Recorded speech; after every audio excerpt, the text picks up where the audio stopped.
முதல் வாசகம். உலர்ந்த எலும்புகளே, ஆண்டவரின் வாக்கைக் கேளுங்கள். என் மக்களே, உங்களை உங்கள் கல்லறைகளினின்று மேலே கொண்டு வருவேன். இறைவாக்கினர் எசேக்கியேல் நூலிலிருந்து வாசகம். அதிகாரம் 37, இறைவசனங்கள் 1 முதல் 14 முடிய. அந்நாள்களில் ஆண்டவரின் ஆற்றல் என் மீது இறங்கியது. அவர் என்னை தம் ஆவியால் தூக்கிக் கொண்டு போய் பள்ளத்தாக்கின் நடுவில் நிறுத்தினார்.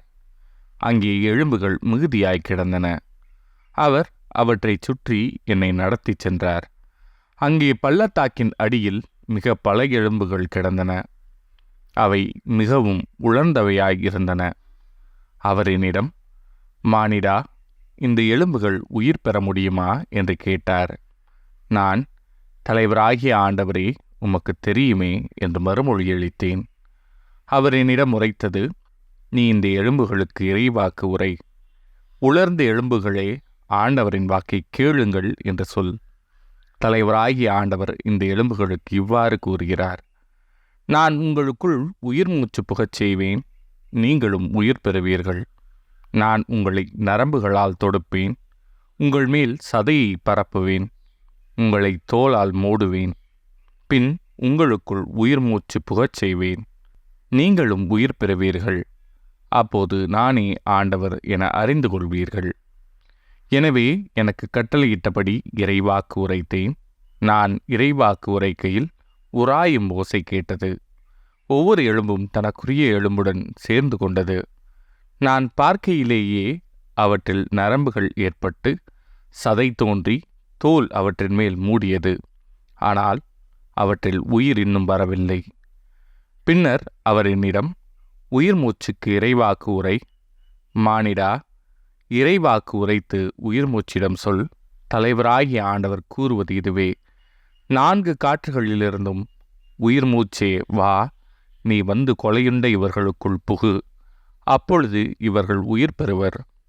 எனவே அவர் எனக்கு கட்டளையிட்டவாறு இறைவாக்கு உரைத்தேன். உடனே அவர்களுக்குள் உயிர் மூச்சு புகுந்தது. அவர்கள் உயிர் பெற்று காலூன்றி மாபெரும் படைத்திரள் போல் நின்றனர். அவர் மேலும் என்னிடம் கூறியது, மானிடா, இந்த எலும்புகள் இஸ்ரேல் வீட்டார் அனைவரையும் குறிக்கும்.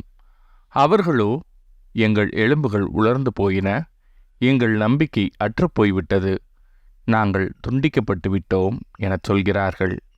எனவே இறைவாக்கு உரைத்து அவர்களிடம் சொல். தலைவராகிய ஆண்டவர் கூறுவது இதுவே. என் மக்களே, இதோ நான் உங்கள் கல்லறைகளை திறக்கப் போகிறேன். உங்களை உங்கள் கல்லறைகளினின்று மேலே கொண்டு வருவேன். உங்களுக்கு இஸ்ரேல் நாட்டை திரும்ப கொடுப்பேன். அப்போது என் மக்களே, நான் உங்கள் கல்லறைகளை திறந்து உங்களை அவற்றிலிருந்து வெளிக்கொணர்கையில் நானே ஆண்டவர் என்பதை அறிந்து கொள்வீர்கள். என் ஆவியை உங்கள் மீது பொழிவேன், நீங்களும் உயிர் பெறுவீர்கள். நானும் உங்களை உங்கள் சொந்த நாட்டில் குடியமர்த்துவேன். ஆண்டவராகிய நான் உரைத்தேன், நானே இதை செய்தேன் என அப்போது அறிந்து கொள்வீர்கள் என்கிறார் தலைவராகிய ஆண்டவர். இது ஆண்டவரின் அருள்வாக்கு. இறைவா, உமக்கு நன்றி. பதிலுரை பாடல். ஆண்டவருக்கு நன்றி செலுத்துங்கள், ஏனெனில் அவர் நல்லவர், என்றென்றும் உள்ளது அவரது பேரன்பு.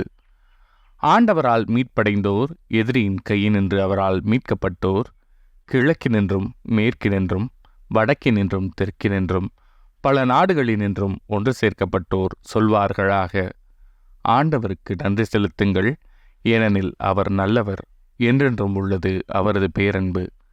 பாலை நிலத்தில் பால்வெளியில் சிலர் அலைந்து திரிந்தனர். குடியிருக்குமாறு ஒரு நகருக்கு செல்ல அவர்கள் வழி காணவில்லை. பசியுற்றனர், தாகமுற்றனர், மனச்சோர்வுற்று களைத்து போயினர். ஆண்டவருக்கு நன்றி செலுத்துங்கள், ஏனெனில் அவர் நல்லவர், என்றென்றும் உள்ளது அவரது பேரன்பு. தம் நெருக்கடியில் ஆண்டவரை கூவி அழைத்தனர். அவர்கள் குற்ற துன்பங்களிலிருந்து அவர்களை அவர் விடுவித்தார். நேரிய பாதையில் அவர்களை வழி நடத்தினார். குடியிருக்கும் நகரை அவர்கள் அடையச் செய்தார். ஆண்டவருக்கு நன்றி செலுத்துங்கள், ஏனெனில் அவர் நல்லவர், என்றென்றும் உள்ளது அவரது பேரன்பு. ஆண்டவரின் பேரன்பை முன்னிட்டு, மானிடர்களுக்காக அவர் செய்த வியத்தகு செயல்களை முன்னிட்டு அவர்கள் அவருக்கு நன்றி செலுத்துவார்களாக. ஏனெனில் தாகமுற்றோருக்கு அவர் நிறைவளித்தார், பசியுற்றோரை நன்மையால் நிரப்பினார். ஆண்டவருக்கு நன்றி செலுத்துங்கள், ஏனெனில் அவர் நல்லவர், என்றென்றும் உள்ளது அவரது பேரன்பு. நற்செய்தி வாசகம். உன் கடவுள் மீது அன்பு செலுத்து. உன் மீது நீ அன்பு கூறுவது போல உனக்கு அடுத்திருப்பவர் மீதும் அன்பு கூறுவாயாக. மத்தேயு எழுதிய தூய நற்செய்தியிலிருந்து வாசகம். அதிகாரம் 22 இறைவசனங்கள் 34 முதல் 40 முடிய. அக்காலத்தில் இயேசு சதுசேயரை வாயடைக்கச் செய்தார் என்பதை கேள்விப்பட்ட பரிசேயர் ஒன்று கூடி அவரிடம் வந்தனர். அவர்களிடையே இருந்த திருச்சட்ட அறிஞர் ஒருவர் அவரை சோதிக்கும் நோக்கத்துடன், போதகரே, திருச்சட்ட நூலில் தலை சிறந்த கட்டளை இது என்று கேட்டார். அவர், உன் முழு இதயத்தோடும் முழு உள்ளத்தோடும் முழு மனத்தோடும் உன் ஆண்டவராகிய கடவுளிடம் அன்பு செலுத்து. இதுவே தலை சிறந்த முதன்மையான கட்டளை. உன் மீது நீ அன்பு கூறுவது போல உனக்கு அடுத்திருப்பவர் மீதும் அன்பு கூறுவாயாக என்பது இதற்கு இணையான இரண்டாவது கட்டளை. திருச்சட்ட நூல் முழுமைக்கும் இறைவாக்கு நூல்களுக்கும் இவ்விரு கட்டளைகளே அடிப்படையாக அமைகின்றன என்று பதிலளித்தார். இது ஆண்டவரின் அருள்வாக்கு. கிறிஸ்துவே உமக்கு புகழ்.